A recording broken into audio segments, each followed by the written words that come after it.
Time now for sports on 104.7 The Cave. Here's Ned Reynolds.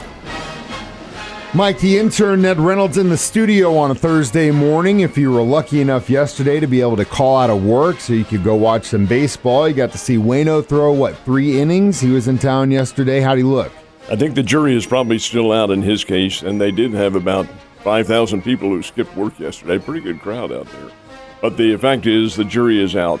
He did throw 3 innings, 59 pitches, which averages out to about 20 per inning, and had 40 strikes, struck out 3, walked 3, did give up 4 hits and 2 runs, and a home run. Now, this is against Double-A competition.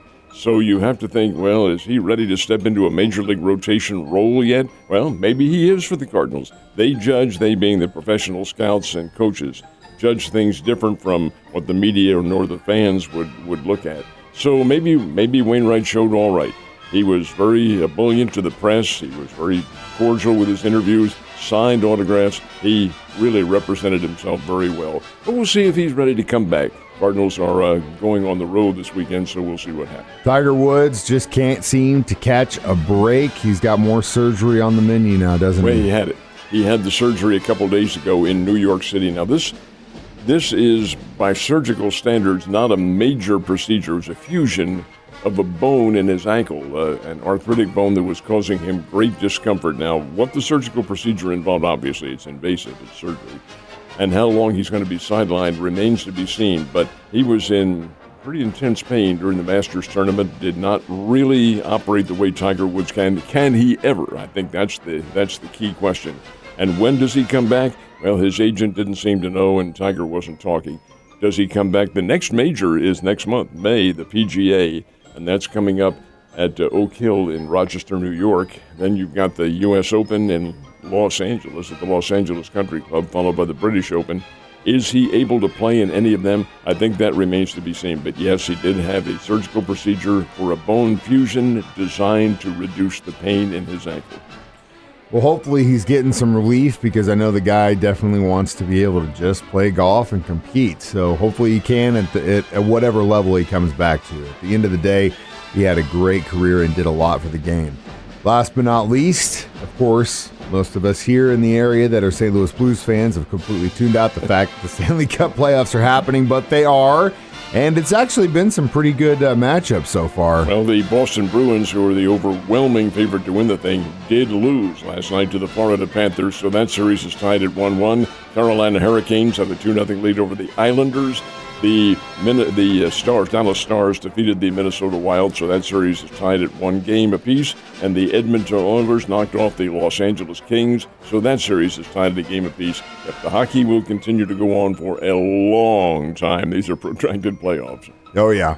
And the speed at which the game is played these days, that's the thing about this time of the year when it comes to hockey that just blows my mind, is just how fast it's becoming. When you see the best of the best, those guys move with the quickness. So, of course, we mentioned Waino being in town at the Springfield Cardinals game yesterday. How did the Cardinals, Big Birds that is, finish up this week before they head out west? Yeah, it's interesting you would mention that, too, because they finished with an absolute explosion. 14-5, they beat the Arizona Diamondbacks and Madison Bumgarner, a former World Series most valuable player and arguably the ace of the Arizona Diamondbacks staff, and beat him up pretty good. He gave up 7 runs and 7 hits and only 3 innings. He didn't have it yesterday. But, Mike, this is, again, we go on perceptions here. I've been covering games a long time, and invariably, it just seems to me this is not a proven fact, but it seems to me that a team that's been in a slump, who suddenly explode with 13, 14, 15 runs, goes right back into that slump again. Hopefully, I'm wrong, but we will see. Cardinals do win 14-5. Tommy Edman had 5 RBIs. Cardinals got a pretty good game going, obviously, and were able to get away with a win in their getaway game. They head out now, they take today off and head out to Seattle, Washington, take on the Seattle Mariners this weekend, then the Giants, then the Dodgers. That's a big West Coast swing for the Cardinals. We're definitely going to test and see if they can actually continue with those bats on the West Coast. Fingers crossed they can. Of course, the Royals and the Springfield Cardinals not having the great start to their regular seasons, though. How are they looking so far? The Royals just simply can't get things right. They're now 4-15 on the year. 4 wins, 15 losses. Lost yesterday, 12-2. The trouble is, Mike, these games aren't even close. It's not a matter of an error here or a wild pitch or anything like that. They're getting slaughtered.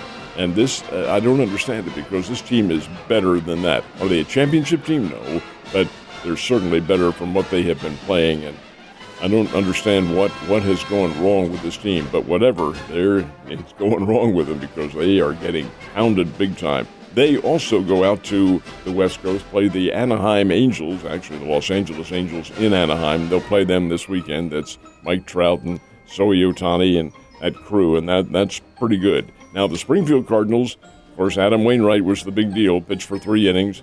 The Cardinals ended up losing that game to the Midland Rockhounds, 8-7, with Midland scoring in the 9th inning to get the win. Now, of course, Wainwright's not involved in any of that, but the fact of the matter remains that the Springfield Cardinals also slumping just a bit. That series continues tonight, and then on Friday, and then on Saturday, and then on Sunday, and the Saturday and Sunday games, if not to mention tomorrow night, may be on the cool side, judging by the forecast, but hey, it's baseball. Might also add, too, that while the Springfield Cardinals are home, so are the Missouri State Bears. They are playing at home as well, and their series with Belmont begins today on Thursday, and their first game has been moved up by 1 hour to 10 o'clock in an effort to perhaps beat any storm that might be coming in at the noon or 1 o'clock hour, whenever that might be. But Bears will play Belmont at 10 today, 11 tomorrow, and 11 on Saturday. It's those 3 days is when they'll play. NBA playoffs, of course, also happening at the moment. Who won last night? Well, we had the Memphis Grizzlies coming back and beating the Los Angeles Lakers, so that series is tied at a game apiece. Milwaukee Bucks, you knew they were going to get back. They got upset by the Miami Heat in the first game. Well, the Bucks came back to win. That series tied at 1-1. The team that, in my opinion, is the best in the NBA, the Denver Nuggets. Again, no problem in their game with the Minnesota Timberwolves, and the Nuggets lead that series 2-0. Of course, more games going on tonight. The NBA, like the NHL, continues forever and ever. It does, because pretty much everybody gets in. Ned, unfortunately, you're out. I'll see you tomorrow.